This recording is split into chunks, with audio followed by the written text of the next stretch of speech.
Zoom destiny ചാനലിൻ്റെ പുതിയ വീഡിയോയിലേക്ക് സ്വാഗതം. 2-3 ദിവസം MSC മിയ വിഴിഞ്ഞം തുറമുഖത്ത് ബർത്ത് ചെയ്യാതെ പുറംകടലിൽ എന്തുകൊണ്ട് നങ്കൂരമിട്ട് കിടന്നു? ഈ ദിവസങ്ങളിൽ പല ഫീഡർ ഷിപ്പുകൾ വിഴിഞ്ഞം തുറമുഖത്ത് വന്നുപോയി. അതായത് മിയ ബർത്ത് ചെയ്യുന്നതിന് മുന്നേ പരമാവധി ഫീഡർ ഷിപ്പുകൾ വന്നുപോയി. ശനിയാഴ്ച, അതായത് മാർച്ച് 8-ാം തീയതി ഉച്ചയ്ക്ക് ഏകദേശം 2:30 മണിയോടുകൂടി എടുത്ത ദൃശ്യങ്ങളാണ് ഇത്. ഞായറാഴ്ച, അതായത് മാർച്ച് 9-ാം തീയതി ഏകദേശം വെളുപ്പിന് 12-12:30 മണിയോടുകൂടി MSC മിയ വിഴിഞ്ഞം തുറമുഖത്ത് ബർത്ത് ചെയ്തിട്ടുണ്ട്. ശനിയാഴ്ച ഇവിടുത്തെ സിറ്റുവേഷൻ എങ്ങനെയുണ്ട് എന്നറിയാൻ ജസ്റ്റ് ഒന്ന് വന്ന് നോക്കിയതാണ്. 3 ഫീഡർ ഷിപ്പുകൾ ബർത്ത് ചെയ്തിരിക്കുന്നു. MSC അലീസി, OEL Colombo, MSC ക്ലെമന്റിന F. എന്തുകൊണ്ടായിരിക്കും MSC മിയ വന്ന ഉടനെ തന്നെ ബർത്ത് ചെയ്യാതെ പരമാവധി ഫീഡർ ഷിപ്പുകളെ കൈകാര്യം ചെയ്തത്? അതിനെപ്പറ്റി പറയുമ്പോൾ മുൻപ് ഇവിടെ വന്നുപോയ 2 കപ്പലുകളെപ്പറ്റി നമ്മൾ ഒന്ന് ചിന്തിക്കണം. ഒന്ന്, കഴിഞ്ഞ വീഡിയോയിലെ താരമായിരുന്ന MSC ക്ലോഡ് ഗിറാർഡേറ്റ്. 2, അതിനുശേഷം ഇവിടെ വന്ന MSC അന്ന. ക്ലോഡ് ഗിറാർഡേറ്റിന്റെ വരവ് ശരിക്കും ഒരു ശക്തി പ്രകടനമായിരുന്നു, അല്ലെങ്കിൽ ലോകത്തിനു മുന്നിൽ വിഴിഞ്ഞം തുറമുഖത്തെ പ്രസന്റ് ചെയ്യുകയായിരുന്നു. എന്നാൽ MSC അന്നയുടെ വരവ് ലോകത്തിന്റെ മുന്നിൽ വിഴിഞ്ഞം തുറമുഖത്തിന്റെ ശേഷി തെളിയിക്കലായിരുന്നു. ഈ 2 സംഭവങ്ങളും അദാനി വിഴിഞ്ഞം തുറമുഖത്തെ എങ്ങനെ ലോകത്തിന്റെ മുന്നിൽ പ്രസന്റ് ചെയ്തു, അല്ലെങ്കിൽ മാർക്കറ്റ് ചെയ്തു എന്നതിന്റെ ഉദാഹരണങ്ങളാണ്. ഓർക്കുക, 800 മീറ്റർ, അതായത് 400 മീറ്ററിന്റെ 2 ബർത്ത് മാത്രമേ റെഡി ആയിട്ടുള്ളൂ എന്നത്. എന്നിട്ടും 1-ാം വർഷം പ്രതീക്ഷിച്ചതിന്റെ 3 ഇരട്ടിയോളം കണ്ടെയ്നറുകൾ കൈകാര്യം ചെയ്യാൻ വിഴിഞ്ഞത്തിന് കഴിഞ്ഞു. ഇതുകൊണ്ട് തന്നെയാണ് ആദ്യത്തെ 8 മാസത്തിനുള്ളിൽ തന്നെ MSCയെ പോലെയുള്ള ഒരു ഭീമൻ ഷിപ്പിംഗ് കമ്പനി അവരുടെ ജേഡ് സർവീസ് നെറ്റ്വർക്ക്, അതായത് യൂറോപ്പിനെയും ഏഷ്യയും തമ്മിൽ ബന്ധിപ്പിക്കുന്ന നെറ്റ്വർക്കിൽ വിഴിഞ്ഞത്തെ ഉൾപ്പെടുത്താനുണ്ടായ കാരണവും. MSC ക്ലോഡ് ഗിറാർഡേറ്റ്, അതിൻ്റെ വരവ് എല്ലാവരും കണ്ടല്ലോ, രാജകീയമായിരുന്നു.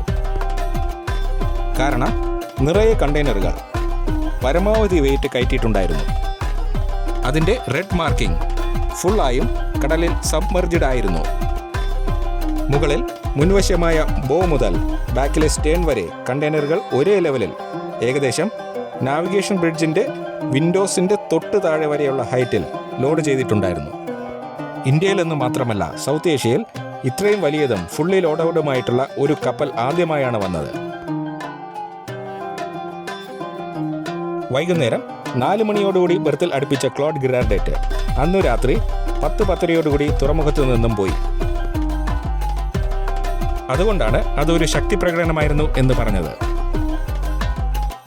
ഇനി MSC അന്ന വിഴിഞ്ഞത്ത് വരുന്നതിന് മുൻപ് മുൻഡ്ര പോർട്ടിൽ വന്നിട്ടുണ്ടായിരുന്നു. മുൻഡ്ര പോർട്ടിൽ അന്ന വന്നതിൻ്റെ ദൃശ്യങ്ങൾ യൂട്യൂബിൽ ലഭ്യമാണ്. അതുപോലെ വിഴിഞ്ഞം നൈറ്റ് ലൈഫ് എന്ന എൻ്റെ വീഡിയോയിൽ അന്ന വിഴിഞ്ഞത്ത് വന്നതിൻ്റെ രാത്രികാല ദൃശ്യങ്ങളുണ്ട്. 2ഉം കാണുക. കാരണം അന്ന മുൻഡ്ര പോർട്ടിൽ വരുമ്പോൾ കണ്ടെയ്നറുകൾ തീരെ കുറവായിരുന്നു.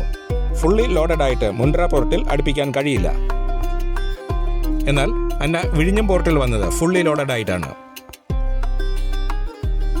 അന്ന് അന്ന 3-4 ദിവസം വിഴിഞ്ഞം തുറമുഖത്തുണ്ടായിരുന്നു.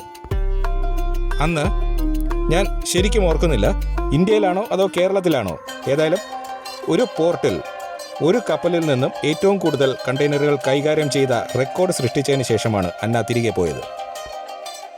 അന്നയുടെ TEU കപ്പാസിറ്റി 19,200 ആണ്. MSC മിയയുടേത് 23,756 TEU. ക്ലോഡ് ഗിറാർഡേറ്റിൻ്റേത് 24,116 TEU. അങ്ങനെ നോക്കുമ്പോൾ അന്നയേക്കാൾ കൂടുതൽ ദിവസം മിയ വിഴിഞ്ഞത്ത് ബർത്ത് ചെയ്തിരിക്കാൻ സാധ്യതയുണ്ട്. അന്നയുടെയും മിയയുടെയും ക്ലോഡ് ഗിറാർഡേറ്റിൻ്റെയും നീളം 400 മീറ്ററാണ്. അതായത് വിഴിഞ്ഞത്ത് അവൈലബിൾ ആയിട്ടുള്ള ബർത്തിൻ്റെ നീളത്തിൻ്റെ പകുതി തന്നെ കപ്പലിന് നീളമുണ്ട്. പിന്നെ ഇൻ്റർനാഷണൽ സ്റ്റാൻഡേർഡ് അനുസരിച്ച് മറ്റൊരു 50 മീറ്റർ കൂടി മൂറിങ്ങിനായി വേണ്ടിവരും. അതായത് 2 കപ്പലുകൾ തമ്മിൽ 50 മീറ്ററിൻ്റെ അകലം വേണം. മൂറിങ്ങിനുള്ള വടം വലിച്ചു കെട്ടുന്നതിനും മറ്റുമാണ് ഇത്. അതായത് മിയ ബർത്ത് ചെയ്ത് കഴിഞ്ഞാൽ പിന്നീട് 350 മീറ്റർ ബർത്ത് മാത്രമേ ബാലൻസ് വരികയുള്ളൂ. ഇത് ഒരു കാരണം. രണ്ടാമത്തെ കാരണം, ഈ ഫീഡർ ഷിപ്പുകളിൽ വന്ന കണ്ടെയ്നറുകൾ മിയയിൽ കയറ്റി പോകാനുള്ളതായിരിക്കും. ഈ കണ്ടെയ്നറുകൾ മിയ ബെർത്ത് ചെയ്യുന്നതിന് മുൻപ് ഇവിടെ എത്തണമല്ലോ. അതുപോലെ മിയയിൽ നിന്നും ധാരാളം കണ്ടെയ്നറുകൾ ഇറക്കാനും കാണും. അതിനുള്ള സ്ഥലവും റെഡിയാക്കണമല്ലോ. ഈ ഫീഡർ ഷിപ്പുകളിൽ കണ്ടെയ്നറുകൾ കയറ്റി വിട്ടിട്ടുമുണ്ടാകും. അതായത് മിയയിൽ നിന്നും ഇറക്കുന്ന കണ്ടെയ്നറുകൾക്ക് വേണ്ടി സ്ഥലം ഒരുക്കിയിട്ടുണ്ടാവും. ഏതായാലും മിയ ഇപ്പോൾ വിഴിഞ്ഞം തുറമുഖത്ത് ബെർത്ത് ചെയ്തിട്ടുണ്ട്. കണ്ടെയ്നറുകളുടെ ലോഡിങ്ങും അൺലോഡിങ്ങും ആരംഭിച്ചിട്ടും ഉണ്ടാവും. മിയയുടെ ദൃശ്യങ്ങളുമായി ഞാൻ അടുത്ത വീഡിയോയിൽ വരും. ഈ വീഡിയോ ഇഷ്ടപ്പെട്ടുവെങ്കിൽ ലൈക്ക് ചെയ്യണം, അഭിപ്രായങ്ങൾ കമൻറ്റ് ചെയ്യണം, ഷെയർ ചെയ്യണം, സബ്സ്ക്രൈബ് ചെയ്യണം.